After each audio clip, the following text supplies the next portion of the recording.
ఈ నెల 19న ప్రపంచవ్యాప్తంగా విడుదల కాబోతోన్న దురంధర్ 2 చిత్రానికి అన్ని ప్రాంతీయ భాషల్లో ఎలాంటి క్రేజ్ ఉందో ప్రత్యేకించి చెప్పనవసరం లేదు.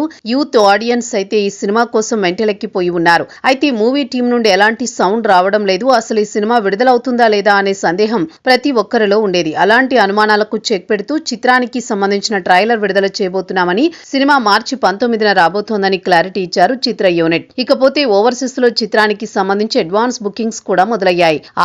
ట్రెండ్ ని చూస్తుంటే ఈ సినిమా ప్రమోషన్స్ షోస్ నుండే ప్రభంజనం సృష్టించేలా కనిపిస్తోంది. అప్పుడే ఈ చిత్రం $3 లక్షల గ్రాస్ వసూళ్లు దాటేసింది.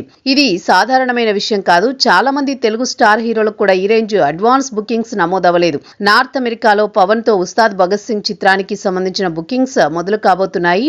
ఈ సినిమాకు కూడా ఈ రేంజ్ బుకింగ్స్ జరుగుతాయి అంటే అనుమానమే. ట్రైలర్ రాకముందే ఈ రేంజ్ అంటే ఇక ట్రైలర్ వచ్చిన తర్వాత ఏ రేంజ్ బుకింగ్స్ ఉంటాయో మీరే ఊహించుకోండి. అంతటి క్రేజ్ ఉన్న ఈ సినిమాకు తెలుగు రాష్ట్రాల్లో బయ్యర్స్ లేరంటే నమ్ముతారా? కానీ నిజంగానే లేరు. తెలుగులో ఆడియన్స్ లో కూడా ఈ చిత్రానికి విపరీతమైన క్రేజ్ ఉంది. కానీ బయ్యర్స్ ఎందుకు లేరంటే ఆ చిత్ర నిర్మాతలు రైట్స్ అమ్మడానికి సిద్ధంగా లేరని అర్థం. టాలీవుడ్ టాప్ హీరోలు దిల్ రాజు, మైత్రి మూవీ మేకర్స్ నుండి నవీన్, రవి, గీతా ఆర్ట్స్ నుండి అల్లు అరవింద్ వంటి ప్రముఖులు ఈ cinema Telugu version theatrical rights కోసం పెద్ద యుద్ధమే చేశారు. కానీ ఎవరికి ఇవ్వడానికి ఒప్పుకోలేదు. జియో సినిమా సంస్థ ఈ చిత్రాన్ని విడుదల చేయబోతోందట.